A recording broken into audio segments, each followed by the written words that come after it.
What's up, everybody? Good morning. Welcome, finally, back home to a hump day, Wednesday edition of Morning Scone, presented by Brock, Baton Rouge Orthopedic Clinic. Glad to have you aboard with us here. Drew sleeping, man, finally trying to get back to catching up and some normalcy of our schedule. A little bit of a rough night though with Drew, man. He went to bed, woke up about 3:45, and then wouldn't go back to sleep. So he's back to sleep now, but he's got to be up and at therapy for 9. We're gonna leave here at 9:15. So I'm gonna have to do about 30 minutes here to get him up and get him moving. So let's roll, y'all. Joe Brady heading to the Carolina Panthers. LSU basketball gets a win in OT last night at Texas A&M. So they're 4-0 now in conference. Lo and behold, Will Wade kind of working his magic again, just like they did last year. End of pre-conference schedule, started hitting their stride. Conference play, figuring out ways to win, man. It's impressive. All right, say some good mornings here. Stephen Miller, what's up, man? Rusty Abear, Tommy Vienendahl, Mark Perron, Brandon Browning, Brandon Scott, Thomas Chapman, Brad Crowder, Tasha Thibodeau, Janet Anderson, good morning. Brandon Atchison, Bobby Cottle. Jeff McKithen, what's up, my dude? Brandon Risho, Colby Rosenthal, what's up, everybody? Chad Chenevert, Charlie Cavell, Bubba Tatum. Still buzzing for Monday. Sorry to hear about Drew. Oh, it's all good, man. We'll all sleep when we can. Brandon Lejeune, Chad Dupuy, Jason Truax. Good morning. Buddy Chasson. Tommy says, Brady leaving going to hurt. So, all right, let me give you my take on this. And I'll go deeper dive today on AFR. The news broke yesterday during the show. So, we talked about it a little, but I really didn't want to go too deep into it. Yesterday was about celebrating the championship. And that's going to be much of our conversation for a while.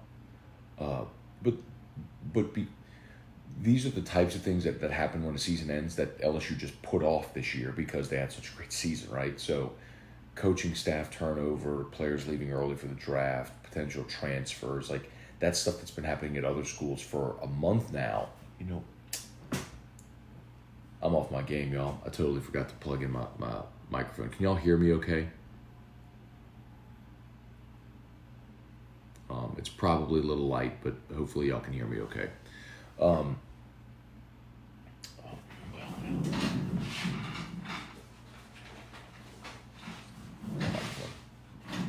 plugging the mic. Hang on one second, y'all.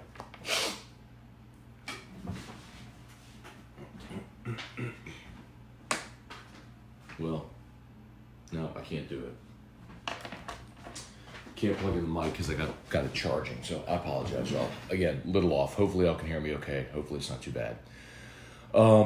So I'll try to speak up a little bit. So the thing with Joe Brady, I would have been so fascinated. There's no doubt him bringing spread concepts this year opened up the offense and was, as I've said, it's been the magic unlock for this team. I don't think there's, in this program, I don't think there's any doubt. So I don't want to in any way sound like I'm diminishing the role that Joe Brady played this year. Okay? I don't want to come across like that.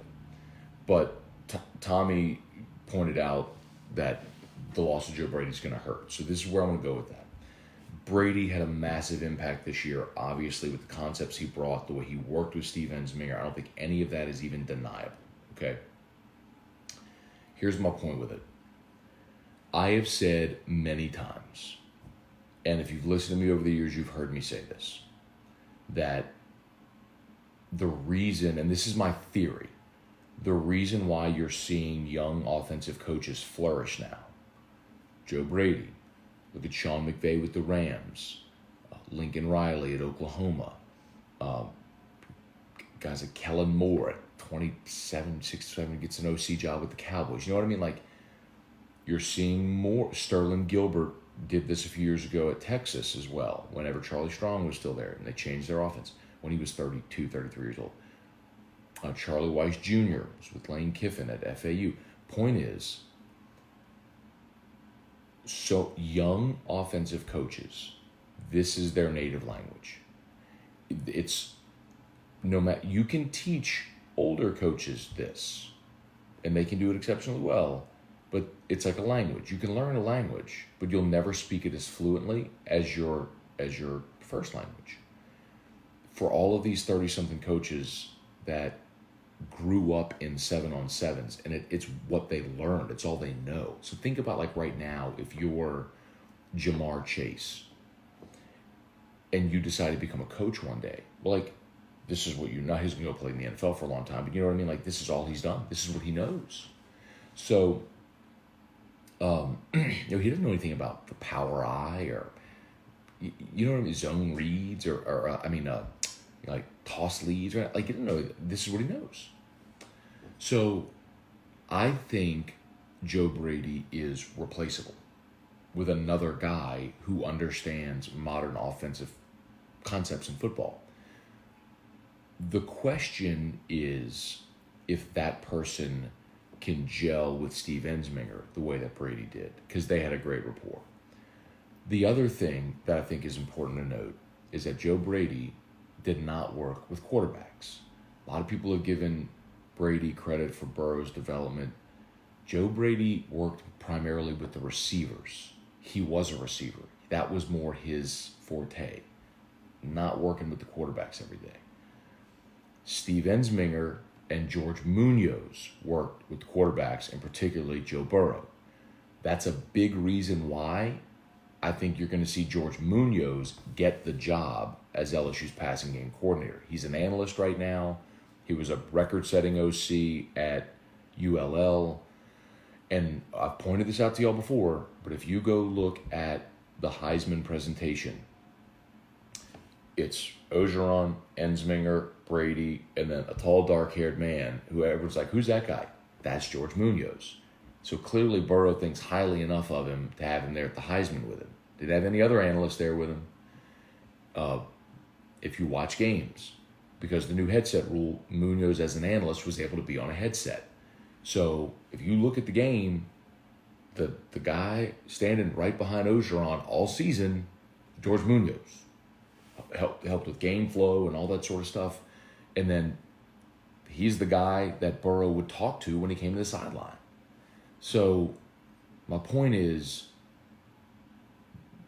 Brady got a lot of credit, and deservedly so, because everyone could noticeably look and say, so what's different? Him. And it opened up. And that's true. But the guy who didn't get as much credit as he should have is Munoz. And I think Munoz is going to be the guy. Now, will it all flow the same? Could George and Steve Ensminger work together the same? No. All of that is too. And the biggest part is you're losing the quarterback that just became the first quarterback in the history of college football to throw for 60 touchdowns in the season, which is, I think, the bigger deal of all of this. But I think they're gonna be okay.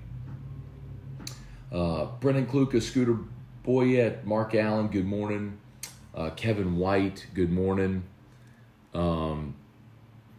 Let's see. Stephen Beach, Brian Rodriguez, what's up, man? Danny Brabham. Okay, if they list all the records this team and Burrow broke this year, how many pages would it take single-spaced?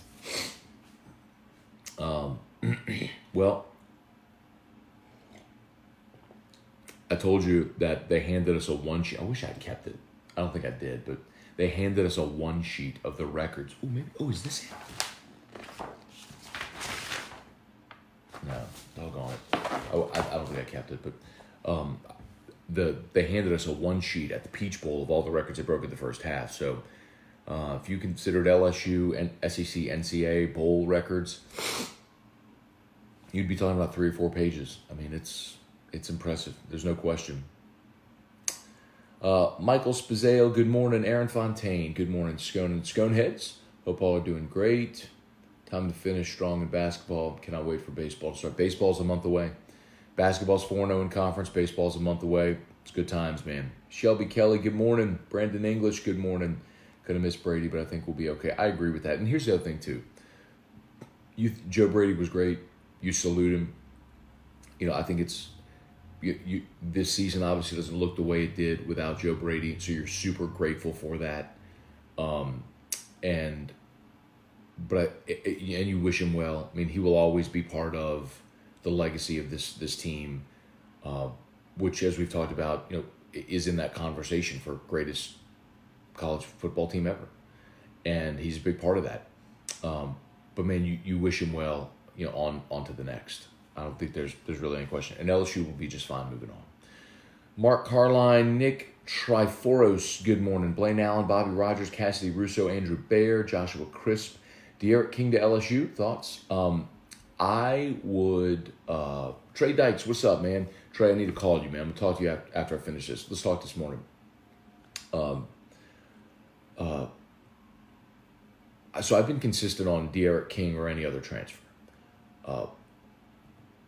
I think you make it abundantly clear to them that if they come in, they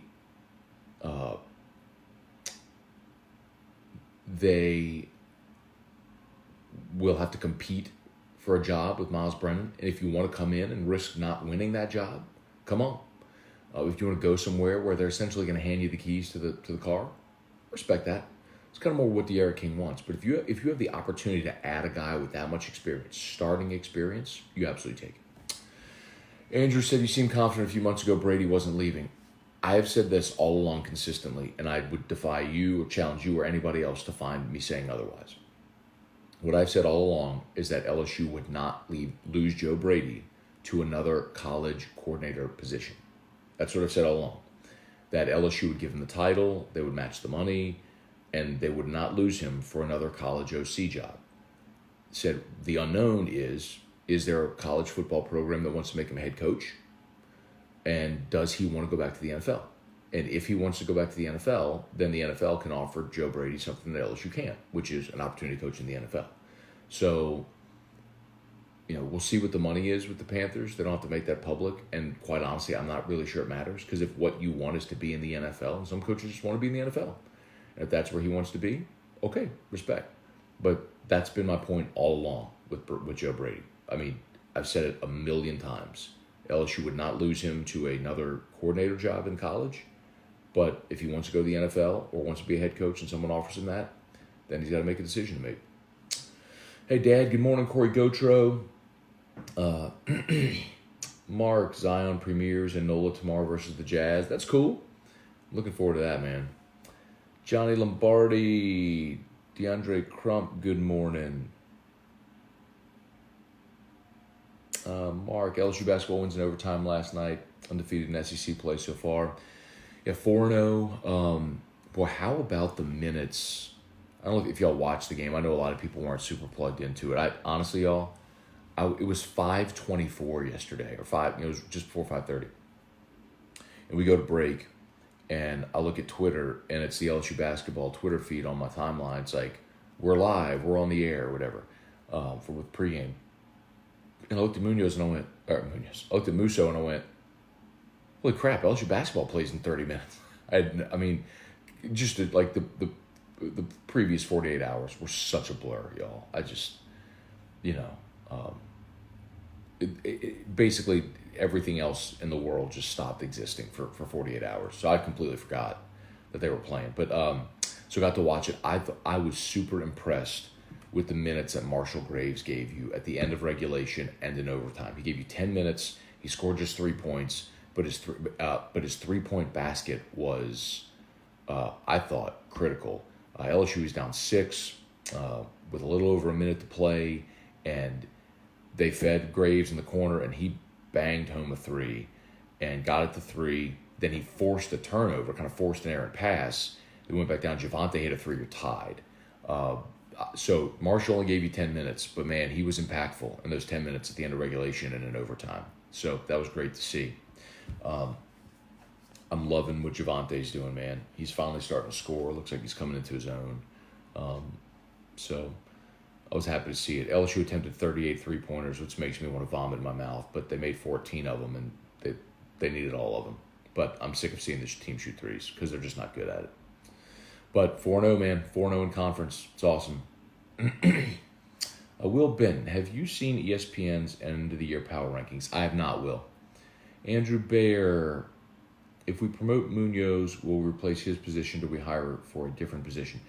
So remember, Munoz is an analyst, and you can have an unlimited number of analysts. So my guess is if there's an analyst out there available, you add him. The real question is do either Tommy Robinson or Mickey Joseph maybe move on, because Frank Wilson's out there. And I would be surprised if Frank is not on LSU staff. I'm not breaking news. I don't have any insight into this, but my assumption, the most obvious assumption all along, has been that Frank Wilson's either going to be at Ole Miss with Lane Kiffin or LSU with Ed Ogeron. And if he were going to Ole Miss, Lane would have hired him by now. So that would seem to suggest to me that he was waiting for the season to end for LSU to figure out a way to shuffle their staff to get Frank back in house, which I think they will do, which would be an absolute home run if you can get Frank Wilson back on LSU staff for a year, for 2 years, whatever. If you can get Frank back on staff, you do it. Clint LeBlanc, Cortland Jacob, good morning. Eric Hart. I'm not a football savant. My gut is saying I don't want King. Eric, it's just not smart, man. If you have a guy that has started that much, has that much experience, you take him. And the worst thing that could happen is Miles Brennan beats him out.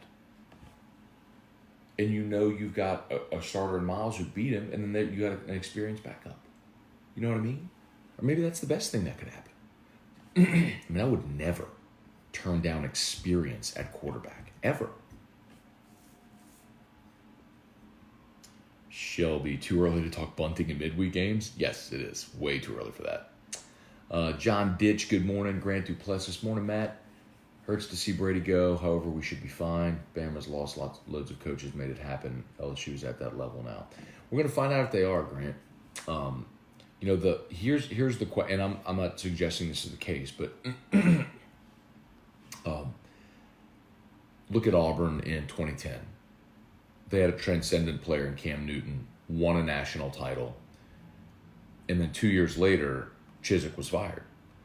I am not suggesting that's going to happen here. My point is, sometimes you have a transcendent player, and you have this moment in time where you go on this incredible run, but the sustainability is the hard part. So that's sort of the challenge now for Ed is, okay, you've done it. You've climbed the mountain. You've won the national title. Now, how do you sustain that level of success? Not throwing for 5,000 yards and 60 touchdowns and going 15-0, but consistently being in that conversation where you're in Atlanta and in the playoff, or in that conversation every year. You know what I mean? And that's and for me, the talent is there everywhere on the field. I'm curious what happens with quarterback, because we just watched statistically the greatest season a quarterback's ever had in the history of college football. And whoever's next cannot be that, but how good can he be? That's the interesting thing. Ryan Edmonds, Kevin White, Melissa Grissom, good morning. DeAndre Crump, good morning. Joseph Guidry, Hal Jubin, Kirk Taylor, Brandon Ray, Bubba Abear, good morning, y'all. Good morning. Shout out, as always, to Brock, the Baton Rouge Orthopedic Clinic. They're tagged in this post. If you could like the Brock page, it's a massive, massive help. Thank you. Jeff McKithen, 726 points, 21 field goals, so ballpark 95 touchdowns. Holy crap. Threw for 60. It's amazing.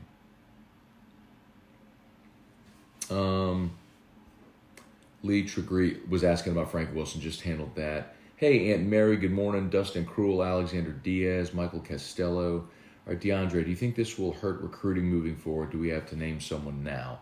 I do not think it hurts recruiting, because I don't know how active Joe Brady was on the recruiting trail. And to be honest, one of the biggest reasons why coaches prefer the NFL over college, those that do, is that they don't have to recruit. And maybe that wasn't going to be Joe Brady's forte.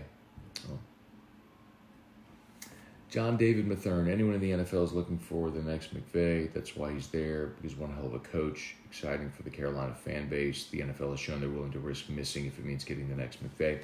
There's truth to that, John David. There's truth to that. It's also worth noting that Matt Rule, and the new coach of Carolina, and Joe Brady have the same agent, and Trace Armstrong. So I don't think there's any question that Trace facilitated that interview as a way to elevate his client. And if Joe Brady went in there and aced his interview the way he did with LSU a year ago, you know what I mean? It's easy to see why it happened. Sharp guy. Jeremy Hoskins, good morning. Tobin Ross, good morning, Matt. With the performance of Queen in the national championship, is losing him to the draft a foregone conclusion? What other draft-eligible sophomores and juniors do you see leaving? So that's a really interesting question. I think it's obvious. Go through the obvious ones. You're going to lose Delpit. You're going to lose Jefferson. And I'm most certain you're going to lose Clyde. I think there's always a surprise. I think the ones you're kind of looking at are Jacoby Stevens. I think Jacob Phillips is a question. Chasson seems like a foregone conclusion that he's gone, but we'll see. Thad Moss is another one to keep an eye on. And Sadiq Charles, I'd say. There was a lot of chat about him this past week about if he might, as a 3-year starter in the SEC, might make the decision to jump. So we'll see.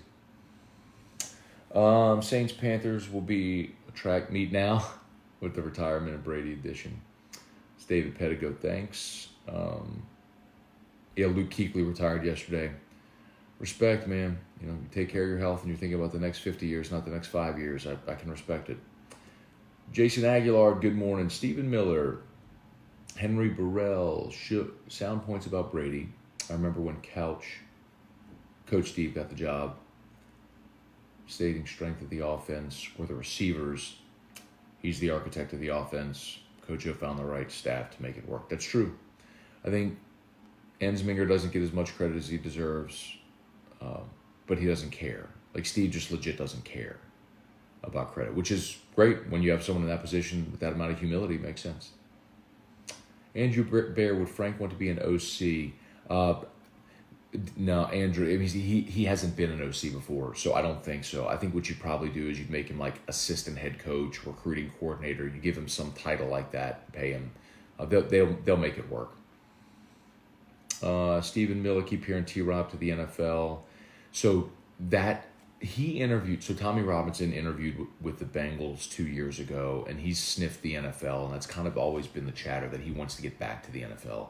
So it would make sense now if there was a spot open where Tommy Robinson could make that jump back to the NFL. It would open up the running back and recruiting coordinator spot. Frank could step into that. That would make sense. Scooter Morris, good morning. Brandon, getting him back will help so much in recruiting. Talking about Frank for sure. Craig Broom, what's up, Craig? John David Mathern. All right, that's an underclassman question. Just talked about that. Let's see.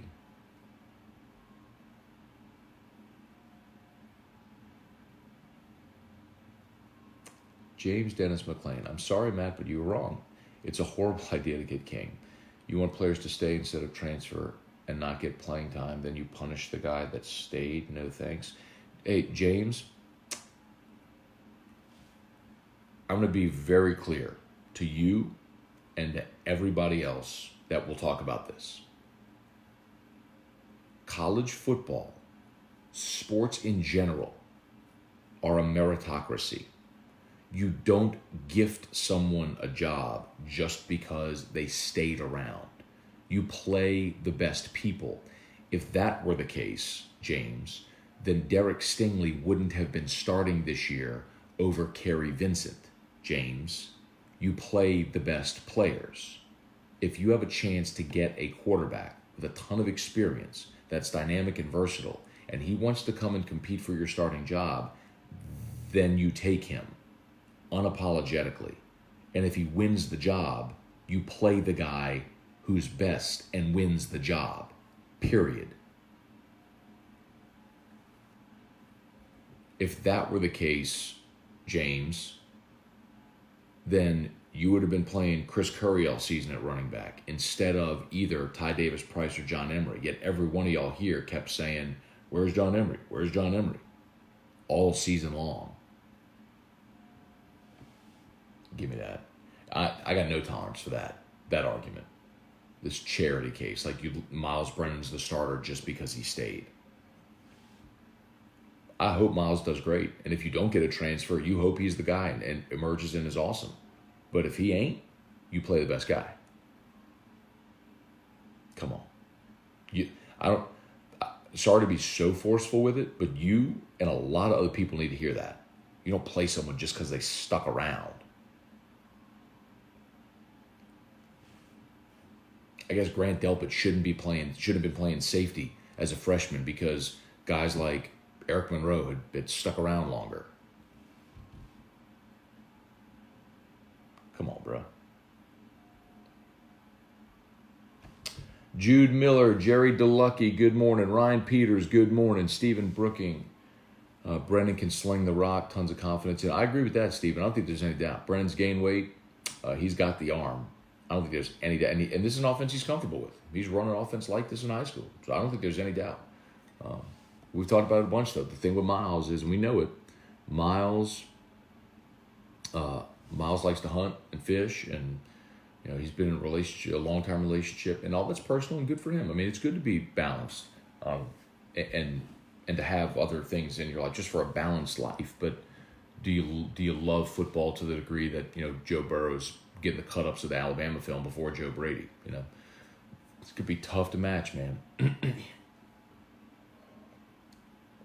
You're fun, Sayad. Good morning. Hey, Lindsay. Good morning. Nick, what's up, cuz? All the family's watching. There you go. It's my family there in Montgomery. My cousin Nick.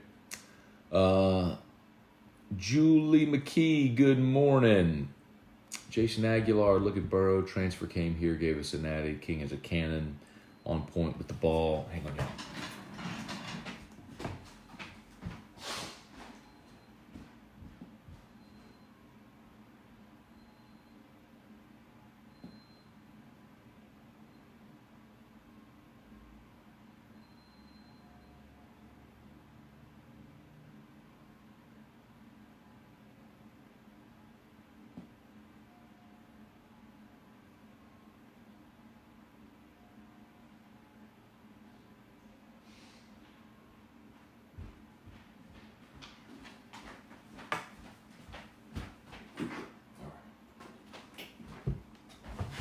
Sorry, y'all.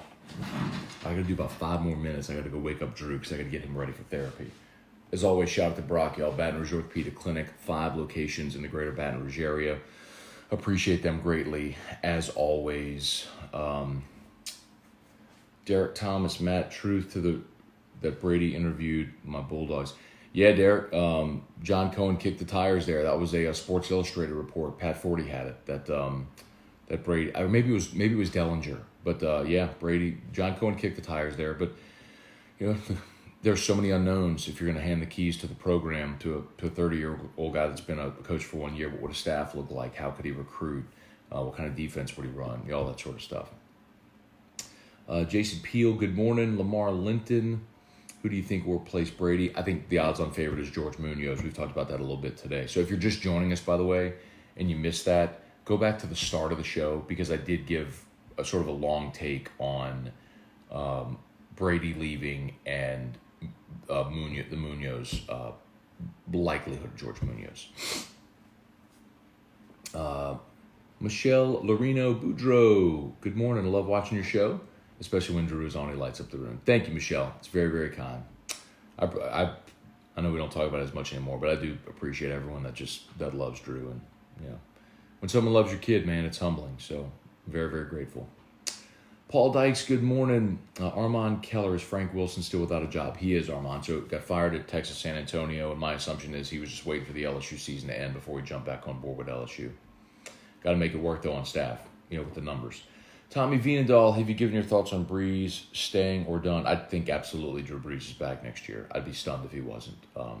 The Saints want him. He obviously can still play at an elite level.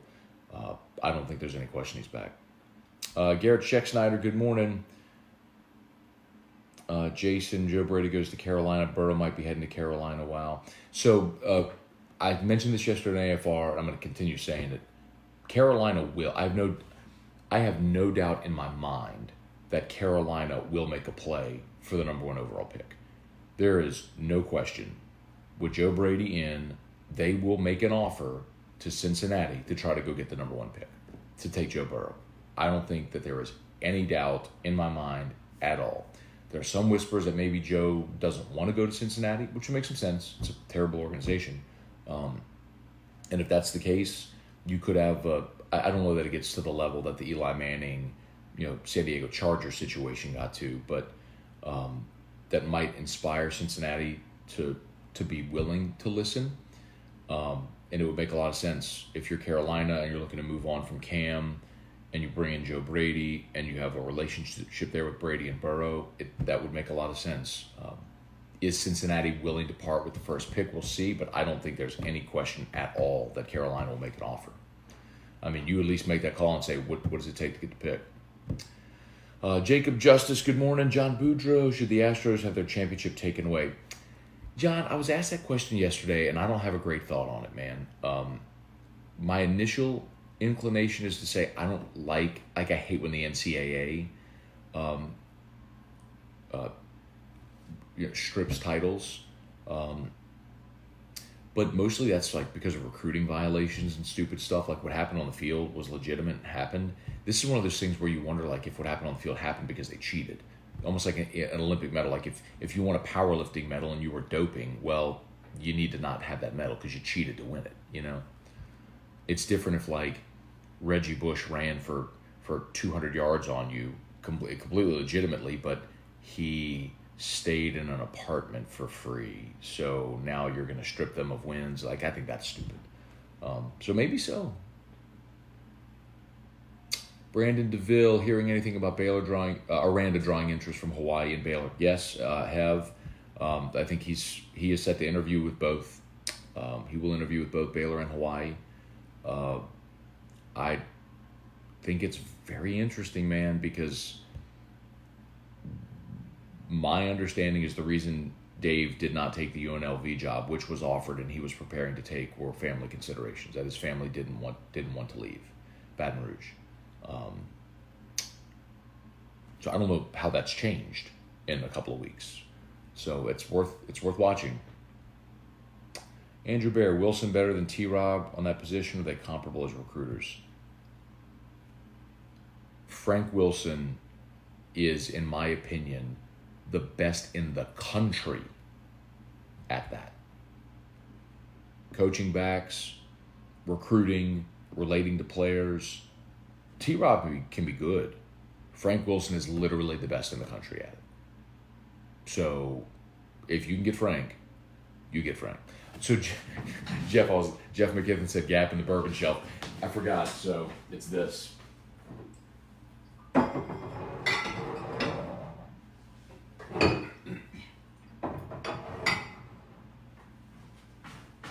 Someone asked me about my rhetoric the other day, the orphan barrel rhetoric, and I took them down to show, and then I forgot to put them back up. That's what that is. Good eye. I'd expect nothing less.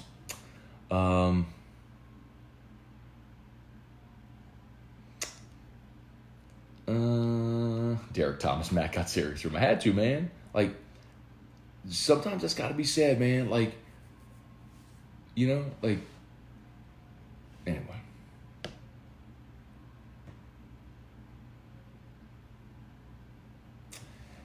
There's James again talking about. Didn't say don't play someone you recruited. I'm saying he does deserve not getting transfer. James, you have to recruit a transfer as well, and it don't matter. You play the best players.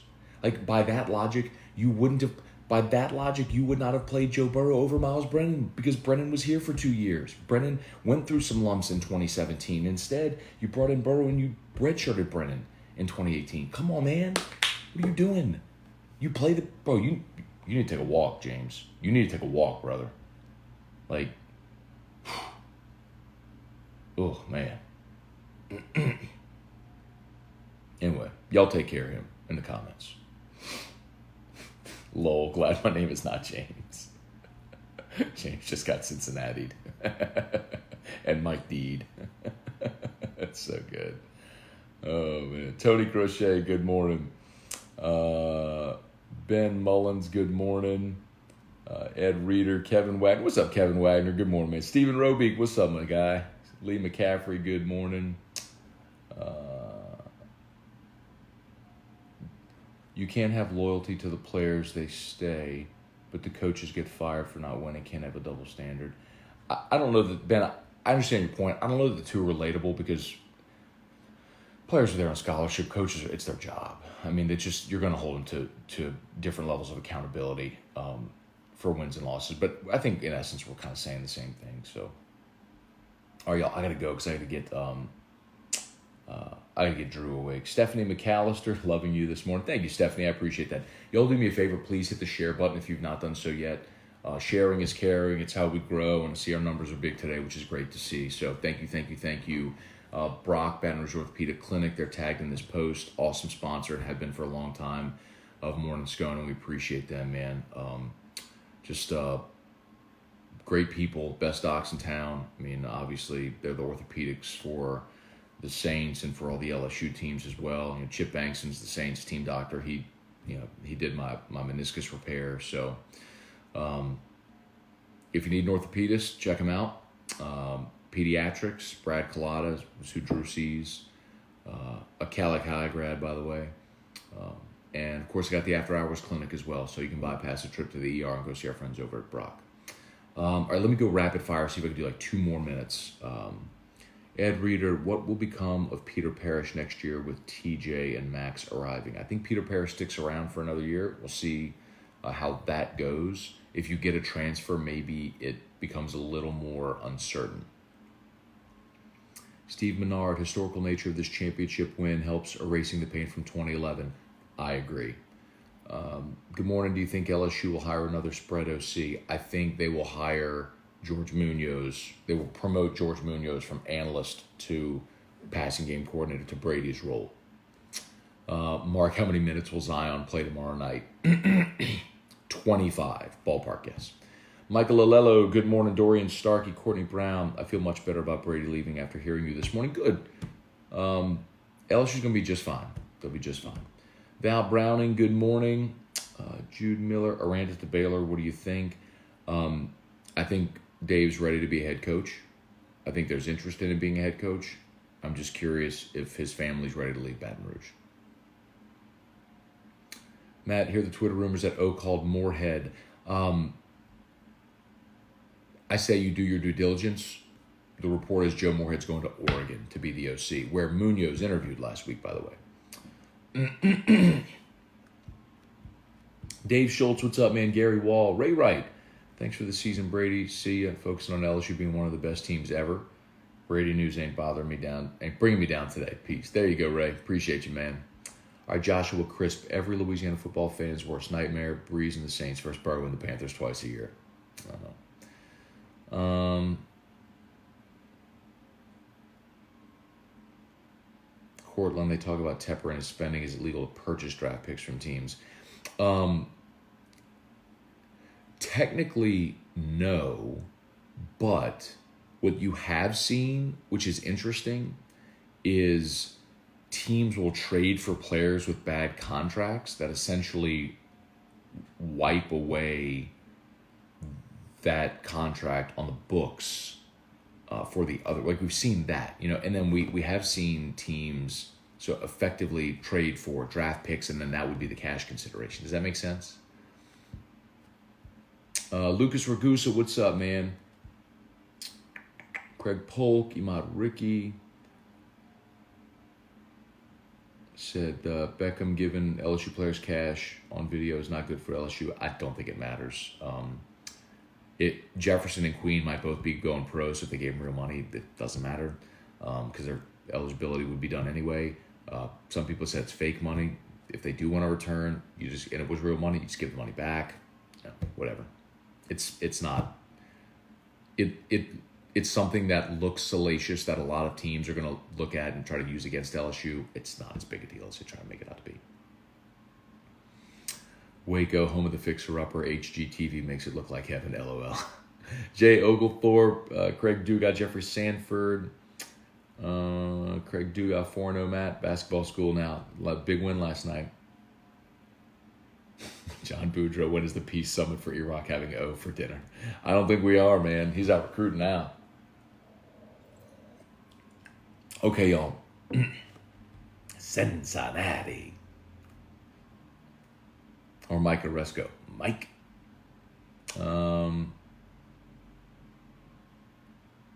Shit, poor James. James is still going after it, man. Poor fellow. James, the fact that you can't understand playing the best player is just laughable.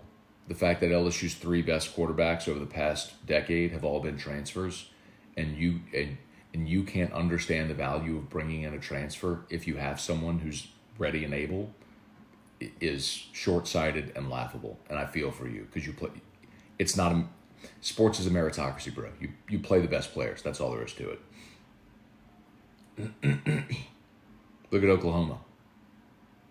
They have back-to-back Heisman winners and another guy in the Heisman ceremony. All transfers. If you can get a transfer and he's the best player, you play him. It's not hard. John Cunningham. Iraq, what's up? All right, y'all, I think we're done. We're done. Okay, all right, y'all, I got to bounce. Thanks as always for watching. Shout out to Brock. They're tagging the post. Please like their page. We are off and running. Locked on LSU later today and AFR, of course. We'll see y'all then. Peace.